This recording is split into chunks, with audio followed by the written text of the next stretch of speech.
का वक्त था और पूरे गांव में एक अजीब सी खामोशी फैली थी, जैसी आमतौर पर तब होती है जब कुछ होने वाला हो, लेकिन किसी को ठीक से पता नहीं होता कि क्या। चिड़ियां चहचहा तो रही थीं, पर लोगों के चेहरे पर वही पुरानी शिकन थी। टूटी सड़क के किनारे बैठा चाय वाला रामदीन रोज की तरह अदरक कूट रहा था और मन ही मन गिन रहा था कि आज कितनी बार बिजली आएगी और कितनी बार जाएगी, क्योंकि यही गांव की सबसे भरोसेमंद चीज थी, बिना बताए गायब हो जाना। इस गांव का नाम था हरिहरपुर और हरिहरपुर की सबसे बड़ी पहचान थी यहाँ हर काम कल होता था। सड़क कल बनेगी, स्कूल कल खुलेगा, नाली कल साफ होगी और सरपंच भी कल सुधरेगा। लोगों को इस कल से इतनी आदत हो चुकी थी कि अगर कोई आज की बात करता तो उस पर शक होने लगता। इसी गांव में रहता था बबलू।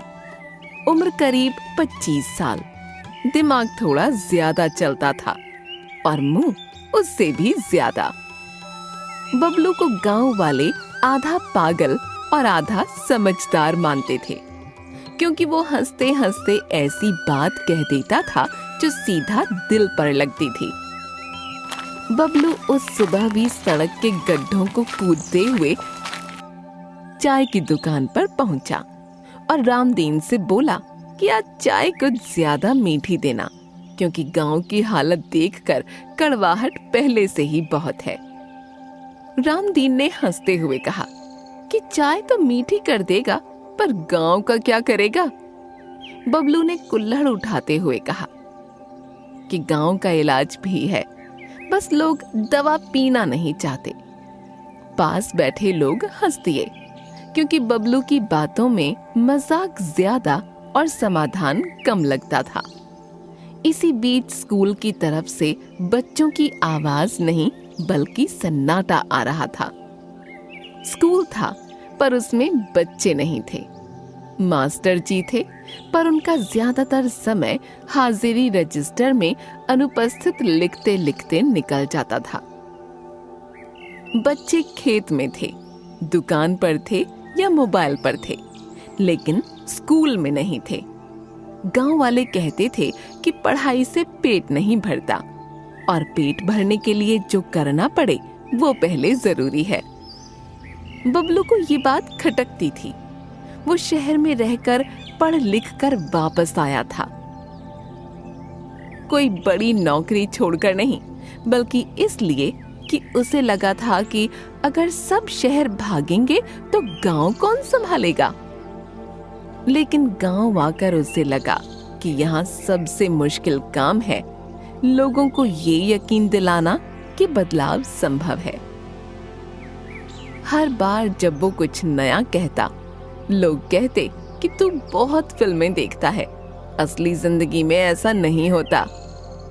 दोपहर होते होते खबर फैल गई कि आज पंचायत भवन में सरपंच जी आने वाले हैं। सरपंच जी का नाम था चौधरी भैरव सिंह।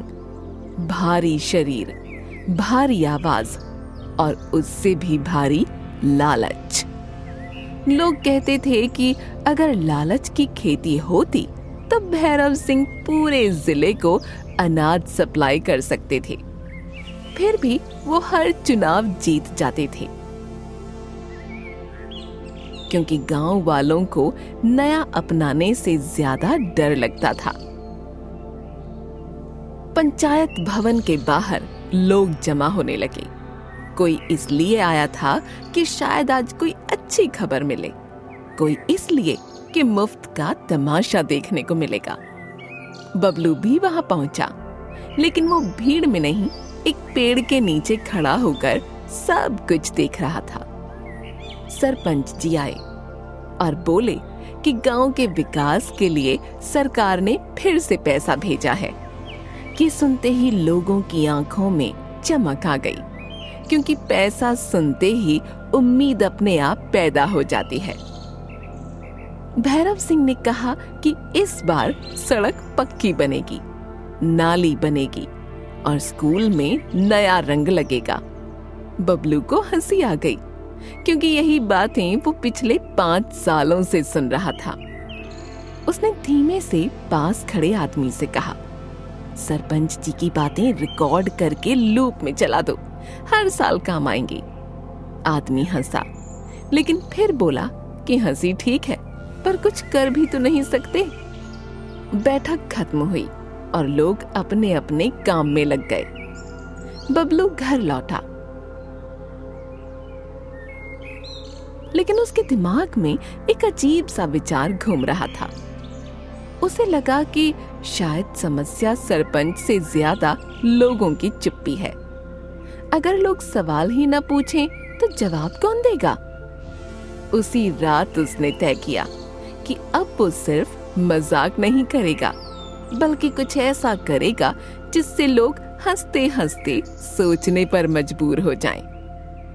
अगली सुबह गांव में एक अजीब नजारा था। लोग पोस्टर देखकर रुक रुक कर पढ़ रहे थे और आपस में पूछ रहे थे कि ये नया तमाशा क्या है। किसी ने कहा कि बबलू का दिमाग फिर से घूम गया है। शाम होते होते पंचायत भवन के सामने भीड़ जमा हो गई। कोई हंसने आया था, कोई देखने कि बबलू अब की बार क्या करेगा। बबलू माइक पर आया और बोला कि आज कोई भाषण नहीं होगा, आज सिर्फ सवाल होंगे। जो भी सवाल पूछेगा और जवाब सबके सामने आएगा। लोग पहले तो झिझके, फिर किसी ने पूछा कि सड़क कब बनेगी। बबलू ने मुस्कुराकर कहा कि ये सवाल अच्छा है, पर इसका जवाब सिर्फ सरपंच जी के पास है, और अगर जवाब आज नहीं मिला तो ये सवाल रोज पूछा जाएगा। लोग हंसने लगे, लेकिन उस हंसी में पहली बार थोड़ी हिम्मत थी। फिर किसी ने स्कूल का सवाल पूछा, किसी ने बिजली का और किसी ने पानी का, और भीड़ थोड़ी और जाग जाती। खबर धीरे धीरे पूरे गांव में फैल गई कि आज कुछ अलग हो रहा है। भैरव सिंह को भी खबर मिली। पहले तो उन्होंने इसे मजाक समझा, लेकिन जब देखा कि लोग सच में सवाल पूछ रहे हैं तो उनके माथे पर पसीना आ गया। उन्होंने सोचा कि ये सब 1-2 दिन का जोश है, अपने आप शांत हो जाएगा। लेकिन बबलू का सवाल जवाब मेला अगले दिन भी लगा और उसके अगले दिन भी। लोग अब मजाक में नहीं, गंभीर होकर सवाल पूछने लगे। सबसे बड़ी बात ये थी कि लोग एक दूसरे की बात सुन रहे थे। हंसी अभी भी थी, पर अब हंसी के साथ उम्मीद भी थी। गांव में पहली बार ऐसा लग रहा था कि कुछ बदल सकता है। भैरव सिंह को समझ आ गया कि ये मजाक अब खतरा बनता जा रहा है। उन्होंने तय किया कि बबलू से सीधे बात करनी पड़ेगी।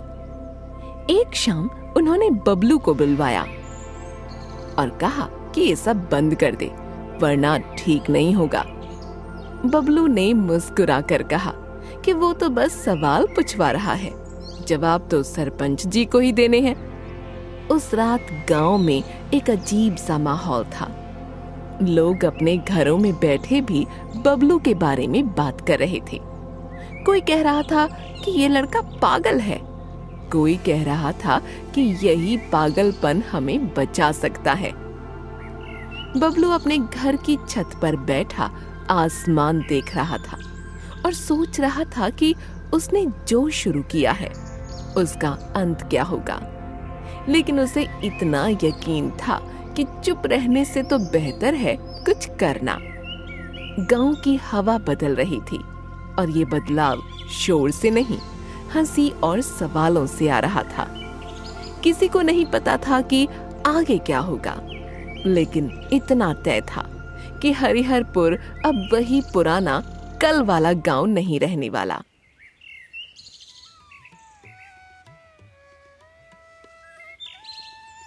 अगली सुबह हरिपुर पहले जैसा नहीं लगा।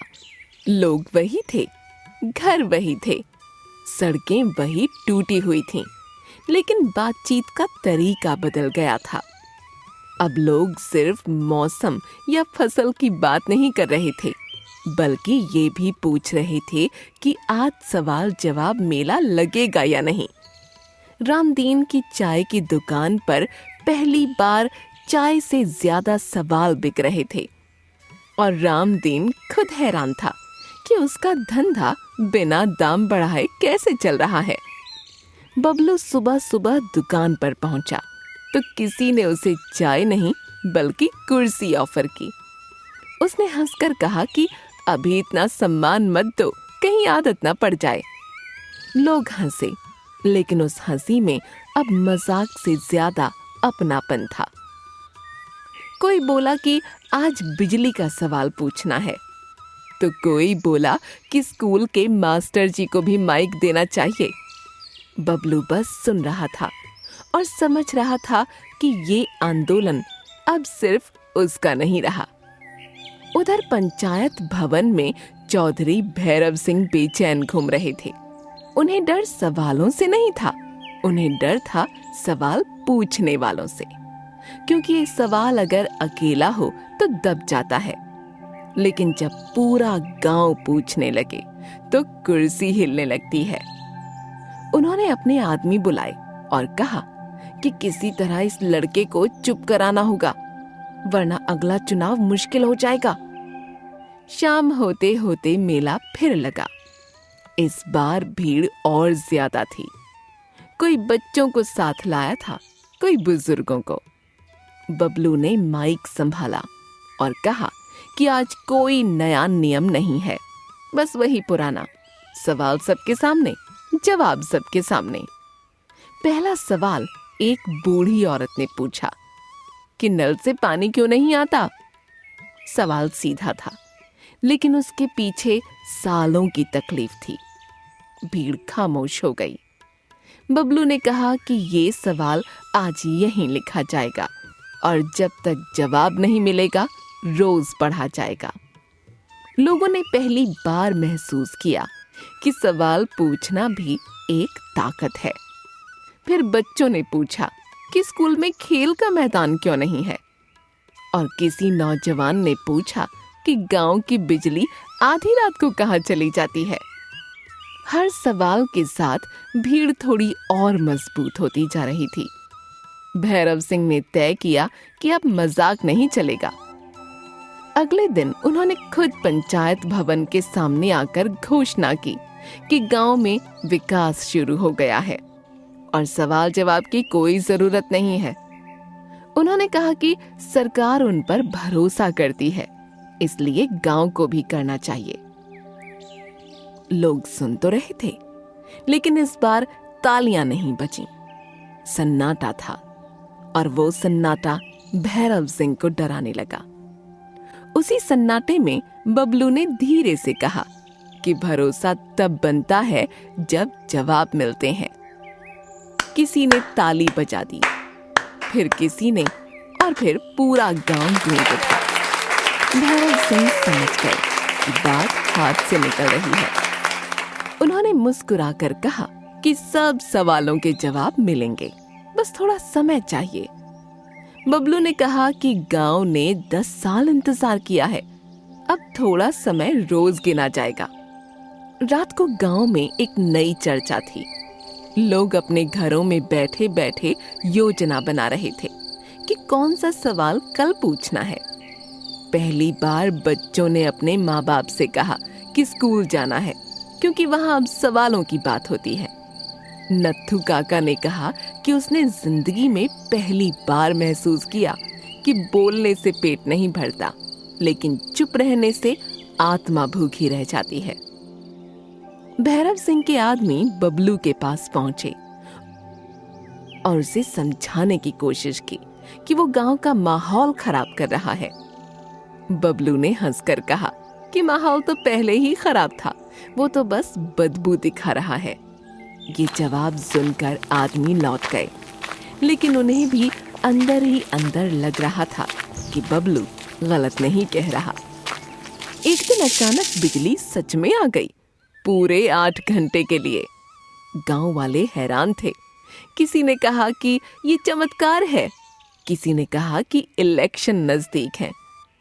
बबलू ने माइक पर कहा कि बिजली आई है, अच्छा है, लेकिन सवाल अभी भी जिंदा है। लोग समझ गए कि अब छोटी छोटी खुशियों में बहकर चुप नहीं बैठना है। धीरे धीरे सड़क का काम शुरू हुआ, इस बार सही सामान से। स्कूल की दीवारों पर नया रंग चढ़ा, लेकिन सबसे बड़ा बदलाव दीवारों पर नहीं, दिमागों में हो रहा था। लोग अब हर काम पर पूछते थे कि पैसा कहाँ से आया और कहाँ गया। भैरव सिंह हर सवाल से चढ़ने लगे थे, क्योंकि उन्हें एहसास हो गया था कि ये सब बंद नहीं होगा। एक शाम भैरव सिंह ने बबलू को अकेले बुलाया। उन्होंने कहा कि अगर वो ये सब बंद कर दे तो उसे किसी सरकारी योजना में अच्छी नौकरी दिला देंगे। बबलू ने मुस्कुराकर पूछा कि फिर सवाल कौन पूछेगा? भैरव सिंह ने गुस्से में कहा कि हर कोई सवाल नहीं पूछता। बबलू ने शांति से कहा कि अब हरिहरपुर पूछेगा। ये बात अगले दिन पूरे गांव में फैल गई। लोगों की समझ में आ गया कि बबलू बिकने वाला नहीं है।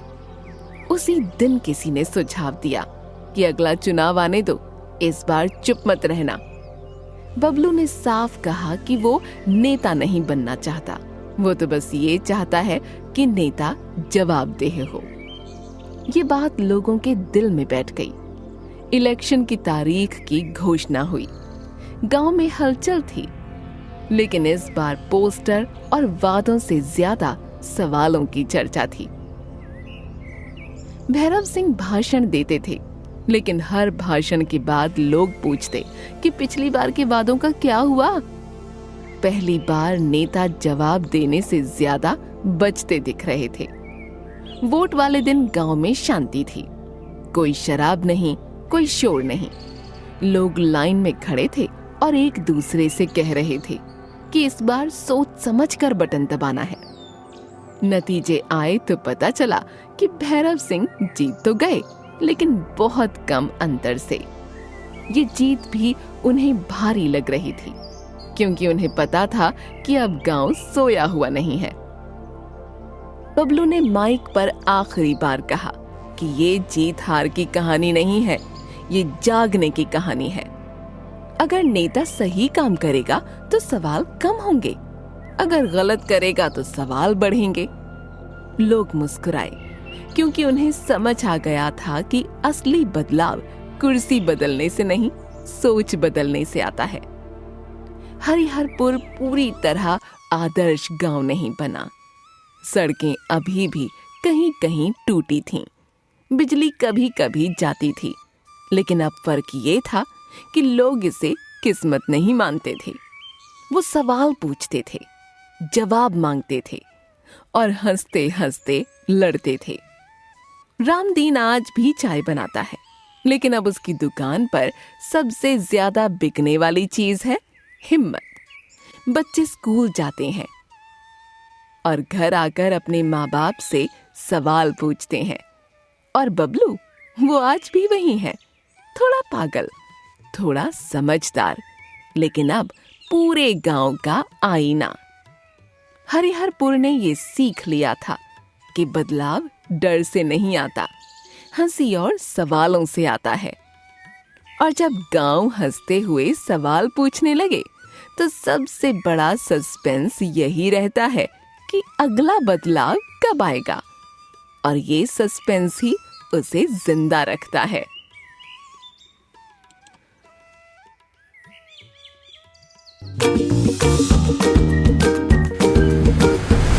AQ Morals।